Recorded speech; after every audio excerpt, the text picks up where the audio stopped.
Hey, what's happening, guys? Dan Darrow here with another Options and Play video update. Wrapping up the last full week of June, we have a little uptick in volatility. We are heading into third quarter earnings. Excuse me. Not quite there yet, but we are getting awfully close. This coming week, still there's some big names, still a little bit quieter. It is a holiday shortened week, but I really would not be surprised to see a lot of unscheduled guidance coming up. So even though there's not a lot on the calendar, I'm actually still expecting a pretty headline-filled week. So I think there will be plenty to do. And as we get into July, it's going to get busier and busier as the month progresses. All right. So on Monday before the open, there's actually nothing scheduled. After the close, a big tech name, Micron, about 4 points is what they're looking for. They did guide preliminary numbers on this day, so right at the end of May, and that definitely removes some of the uncertainty. Um, I do think that the stock does have the potential for a move. Right, it's got like kind of an interesting technical setup. My biggest issue though is that when a company guides early, I tend to avoid the earnings pattern. So at 4 points, I don't think the options are terrible, but that's also because they did guide early, right? So to me, like this one seems more of a swing trade idea, post numbers than an actual trade on numbers. So I think that's how I'm going to approach it. But if you're looking for a sympathy trade, maybe like a Western Digital, AMAT, Lamb, something along those lines.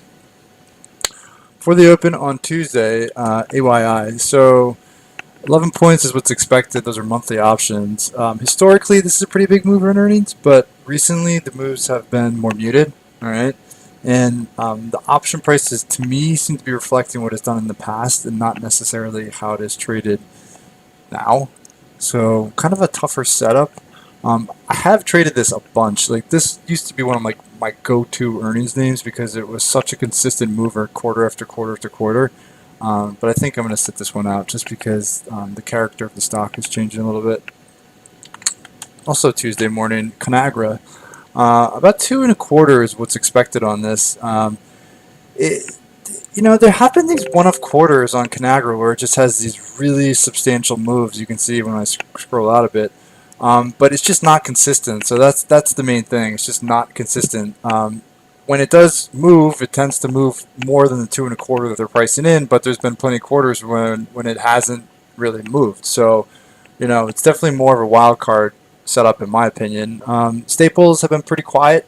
But you can see that this is kind of just pushing up underneath this like 2020 resistance range. So maybe it's something speculative bullish because if it's good, it can get up through like 35. Could be a pretty nice breakout. So that's maybe how I would approach it.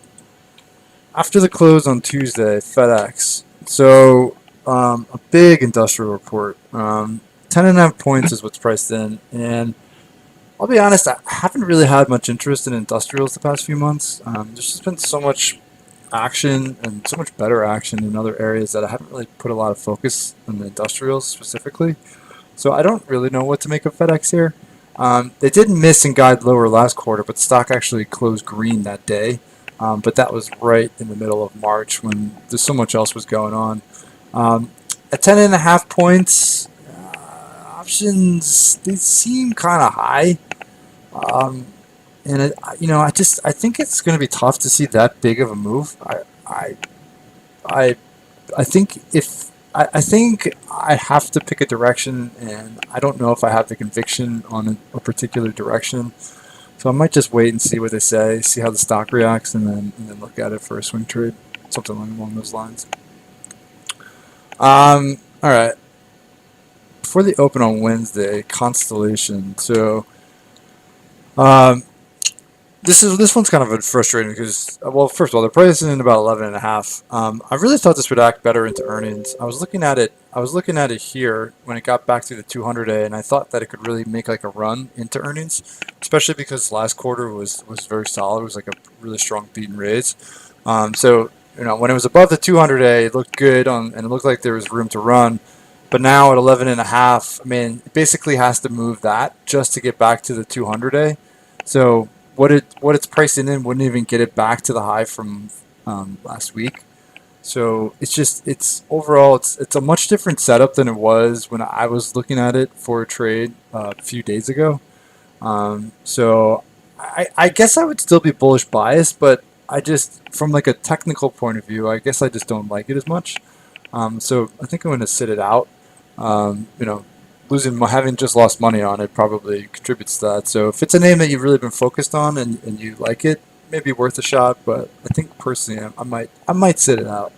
Maybe we'll see. But I'm on the fence with it just because I was in a trade and it didn't work my way.